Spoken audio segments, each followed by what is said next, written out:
Good evening. Welcome to News 3 at 10. I'm Brooke Slyer, filling in for Jake Siegel. Now, our team is following some big stories tonight. We're working to learn more about a man being arrested in Heron. Now, this case involved federal, state, and local authorities. What we know at this time. Plus, SIU students are back on campus, and Carbondale police want them to register their bikes. We'll go ahead and tell you why. And some big things are happening on the John A. Logan campus. We'll give you a look at what's in store. It's getting a little bit more comfortable day by day, but we are expecting a front to come in over the weekend, and with that, it is going to feel fall-like going into next week. We'll have more on that in a moment. This is News 3 at 10.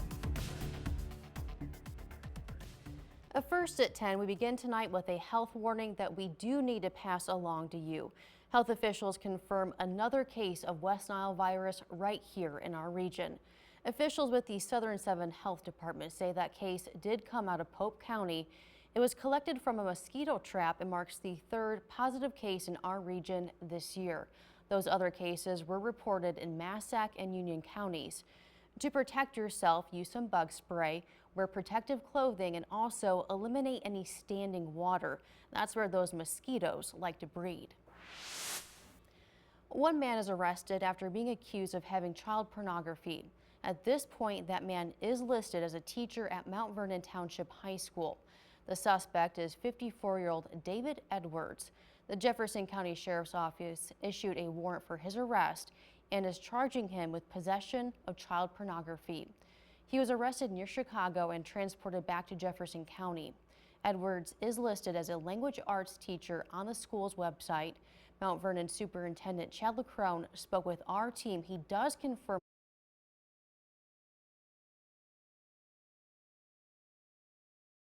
will conduct their own investigation apart from police and will come up with their own results. In Heron, one man is behind bars tonight after authorities served a federal warrant for his arrest. Here's what we do know so far. It happened this afternoon on South 17th Street. Our crews captured this video showing multiple law enforcement agencies on scene.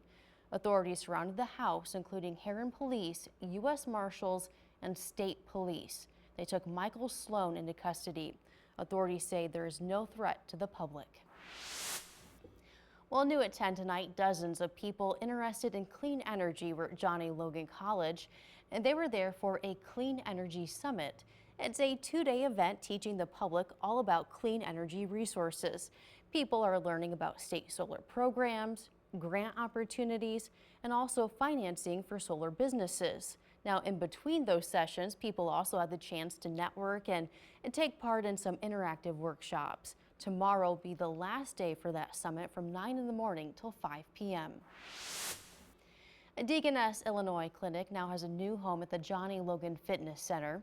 Officials hosted a ribbon cutting to celebrate the new clinic and also welcomed people to tour the new location. The location provides family medical care to students and also the community as well. Officials say these services are the result of a lot of hard work to give people some wellness options. This is the expansion of health care, expansion of access for all of our community members. Officials say people in North Carolina are leaving their homes tonight for safety. Hurricane Erin is getting stronger, with state officials now giving evacuation orders. ABC's Jacqueline Lee gives us a closer look. Large waves and powerful storm surge battering the East Coast tonight as Hurricane Erin continues to churn closer to shore. Officials warning people to stay out of the water, bracing for 40-mile-an-hour winds and waves up to 20 feet. In North Carolina, a state of emergency in effect with mandatory evacuations ordered in parts of the Outer Banks. About 200 National Guard troops deployed with boats and swift water rescue teams assembling and aircraft on standby. If you are under an evacuation order, take action now before it's too late. Hurricane Erin is massive, more than 700 miles wide, with tropical storm alerts stretching across both sides of it. On Hatteras Island, you can see water flowing into the streets. While we are ready, with 2 to 4 feet of storm surge and large breaking waves, pushing water inland over the next couple of days, we may not be able to respond. Some homeowners deciding to ride it out, despite warnings their oceanfront houses are extremely vulnerable. We do have a number of threatened oceanfront structures. These are houses that no longer have a protective dune in front of them. They're very vulnerable to the waves, to the high surf. Officials say Erin isn't expected to make landfall, but it remains dangerous, with double red flags flying up and down the eastern seaboard. Jacqueline Lee, ABC News, Los Angeles. Well, it's a pretty nice day today with a lot of sunshine and drier air and a nice evening as well. And this is what it looked like right around sunset in downtown Carbondale. Wanted to point out a couple of things here. First of all, that is student housing right in there for SIU. And just to the left of that right there is a pizza place that is called Quattro's. Quattro's has been in Carbondale for 50 years, and they're going to have a ribbon cutting celebrating that at 4 p.m. tomorrow. You cannot ask for better weather. We're looking for a mix of clouds and sun and about 80 degrees. Congratulations on 50 years there. So here's a look at how we turned out today. We got up to 86, very close to the average. Record 104 set in 1936. The low was 72 degrees. We are expecting that it's going to be fairly clear tonight. It's going to be even a little bit cooler tomorrow. Temperatures in the middle 70s right now. Tomorrow morning we probably start out in the middle to upper 60s, maybe 66 in Harrisburg, 65 in Mount Vernon, 68 in Sykeston, and 69 in Tiptonville tomorrow. Again, we're going to see northerly winds, so it's going to be a little drier. There's going to be the slightest chance of a shower coming through in the afternoon as we top out in the lower 80s. Now I'm going to jump ahead to Saturday because we're going to see a front dropping down into the area. So by late Saturday night, front's going to be sitting right about in here, and we're going to see northwesterly winds coming down behind that front. This front is going to deliver even cooler, even drier air. So we talk a lot about dew points. When your dew points are in the 60s, it's just starting to feel humid, which is what you see in the green right here. When your dew points drop off into the 50s and the 40s, it's definitely feeling drier. That's what you see in the darker color right in here. That is what is going to be sweeping in on Sunday and going into Monday. So we are expecting much cooler than average temperatures across the region into the early to middle part of next week. It is going to feel like fall, and it may very well be that we are done with the incredibly hot weather because, you're getting deeper and deeper into the, the end of the summer and getting towards fall as well. 66 degrees for tonight, then 82 tomorrow, partly cloudy skies, and then this 7-day forecast is probably going to be music to your ears, at least for most of you. There you see temperatures in the 80s, 87 on Saturday ahead of the front. Then the front comes through, it gets even cooler, even drier, 79 on Monday, 78 on Tuesday and Wednesday. Overnight lows in the lower 50s, well below average, and a real taste of fall coming in next week. Well, students across our region are back to school, and there's a lot to think about, but kids and parents have to make being healthy a priority. News 3's Rachel Gartner spoke with a physician associate, and they share some tips on how to do just that. I think back to school, everybody starts thinking about, here comes the sniffles and Yeah. the coughs and the runny nose, and then your kid sneezes and you immediately go, okay, 48 hours, I'll be doing it too, right? Yes, So yes. It really does start with teaching our children just little things like the importance of washing their hands before they eat. Definitely. The importance of washing their hands after they go to the bathroom, right? Because a lot of times teachers are not right in there Yeah. helping them and making sure that happens. That's true. Not sharing drinks and utensils and foods and that type of thing with other Biggie. children, right? Because sometimes you don't necessarily have big overwhelming symptoms of sick. It just happens a couple days later after you've drank after them. Yeah. So helping our kids know what to do. Also, getting enough sleep. Now, I don't know about folks out there, but my kids, the sleep schedule in the summer, it gets a little wonky. Yes. Back into the school year, though, we got to get back with it. Yeah, sleep is so important for immune growth and strength. And when children are not following a routine sleep schedule, it can really increase their chances of becoming ill. So, you know, helping children reduce their stress as much as possible, staying on a good sleep schedule, eating healthy fruits and vegetables, things that's going to nourish their bodies, that's going to help them stay healthy, and parents in return. Now, do supplements play any role with our students? Oh, certainly. Okay. You know, individual needs, of course, are going to vary. So I'm always going to recommend that patients talk to their medical provider. Of course. But, you know, there are so many well-studied, really effective, all-natural supplements that can help boost immune systems. And, you know, we see really great brands for both children that are tasting good, right? And Yeah, that's important. compared to the Flintstone chalky multivitamins we used to take when we were children, right? Those taste horrible. They're so much better now. And we also, you know, see great options for parents too. I would encourage people to go to premierumarian.com. Our office carries a wide array of all natural supplements that are, you know, really going to help people and their children to stay ahead of getting sick. You know, being preventative and being proactive is the key. Well, the DuQuoin State Fair is almost here, and this tradition features food, rides, and of course, all kinds of fun for the family. Now, some of those are the grandstands, which will have some harness racing, some car racing, and also performances by country singers and also rock stars. That includes David Lee Roth, of course, the lead singer of Van Halen. He'll bring some hits to the stage this Saturday, August 23rd. Now, the next day will be 70s soft rock group Little River Band. The following weekend, hard rock group Tesla takes the stage. That's the 28th. And then country star Jake Owen will play August 29th.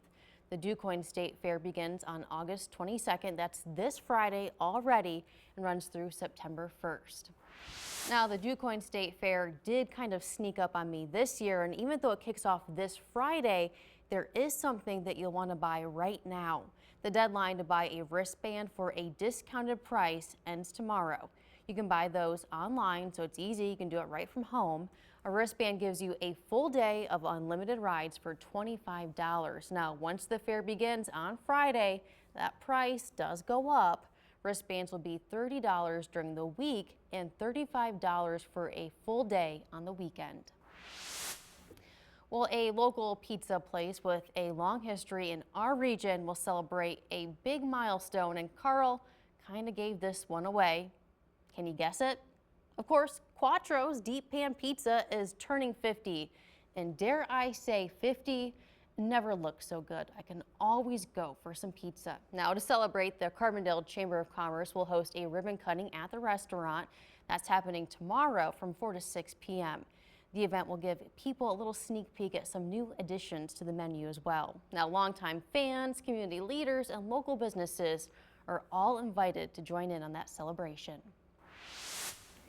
An upcoming fundraiser will help local veterans take the trip of a lifetime. We're talking about the Veterans Honor Flight of Southern Illinois. Now, the next flight takes off September 16th, but organizers are holding an event this Saturday.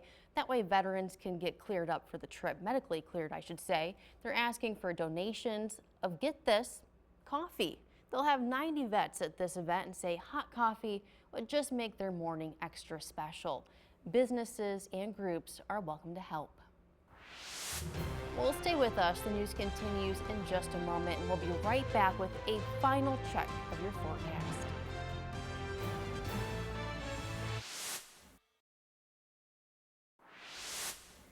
Well, in consumer news, the CEO of Target is stepping down after 11 years of leading the retailer. Brian Cornell will leave Target on February 1st. He'll be replaced by the company's chief operating officer. Cornell became CEO back in 2014, and during his time he focused on stores being remodeled on the inside and outside, and also the company's website for online shopping. But his departure is not really a big surprise. Target has faced slumping sales for 3 straight quarters with intense competition from Walmart, Amazon, and other big name companies. And the White House officially joins TikTok even as the app faces a possible U.S. ban. This launched right before a big deadline. ByteDance, that's the parent company of TikTok, has until September 17th to make a choice: sell the app to a U.S. buyer or be banned nationwide. President Trump has already delayed enforcement 3 times despite bipartisan concerns over national security. The White House account gained more than 20,000 followers on its first day. What exactly will happen to TikTok in the U.S.? Well, that's still up in the air. After nearly 50 years, Cracker Barrel is getting a new logo. Since 1977, the logo featured a man resting by a barrel. Well, that's until this week when the restaurant unveiled a new design. It's only the name with a modern-looking typeface. The brand is keeping its classic gold and brown colors in that new logo. And you know, to me, as long as they keep the hash brown casserole, I'm happy. Well, we still have a month of summer, but Dunkin' Donuts is already thinking about fall. Dunkin' released its fall menu today, including some fan favorites and some new items as well. Now, that does include the mixed berry Daydream Refresher, which is another collaboration with Sabrina Carpenter. There's also the new cereal and milk latte that combines espresso with cereal milk to create a marshmallow kind of cereal flavor. Now, being from Cereal City, USA, Battle Creek, Michigan, of course, I got to give that one a try. There's also the new iced pumpkin loaf coffee, or you can try pumpkin donuts and munchkins. Both of those are some fan favorites. Well, Labor Day weekend is almost here, and most of us look forward to having that extra day off from work. Instead of hitting the road or even flying for a getaway, many people will be staying local. Karen Kafa has those details. Labor Day weekend is next week and likely won't bring the blockbuster holiday travel of Memorial Day or July 4th. A lot of kids and families are going back to school, so there's going to be less people traveling in general. AAA says their data for the Labor Day weekend, August 28th through September 1st, shows gas prices staying steady. Average hotel rates 11% lower than in 2024, and domestic airfares 6% lower.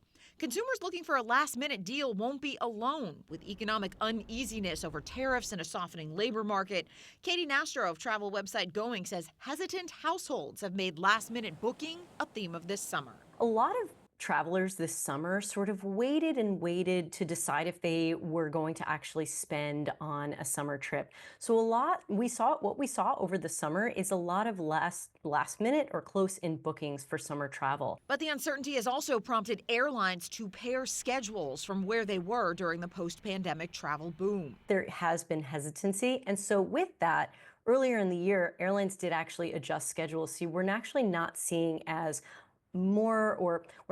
robust schedules as we had seen in previous years coming out of the pandemic. And fewer seats can mean higher airfares. The July Consumer Price Index showed airfares creeping up, an increase of 4% between June and July. Travel experts warn they could climb higher after a September and October lull. In Washington, I'm Karen Kafa. A little more comfortable today, and it's only going to get more comfortable in coming days. Temperatures now in the middle 70s will drop down into the middle to upper 60s into tomorrow morning, maybe 68 degrees in Paducah and 66 in Carbondale. We'll see some clouds around, but it's going to turn out to be pretty nice in the afternoon as we top out in the lower 80s. 66 for tonight, and then tomorrow 82. We'll say partly cloudy skies. And check out this long-term forecast. Comfortable weather next several days here. Into Saturday, it gets a little warmer, back up to 87 ahead of a front. That front is going to deliver even cooler, drier air such that we are in the upper 70s Monday, Tuesday, and Wednesday. That is well below our average in the upper 80s. Overnight lows in the lower 50s. It's really going to start to feel like fall, as fall will be just a few weeks away at that point. That forecast is looking pretty nice to me. Well, that will do it for us tonight at 10. Jimmy Kimmel is coming up your way next. Thanks for joining us, and we hope you have a great night.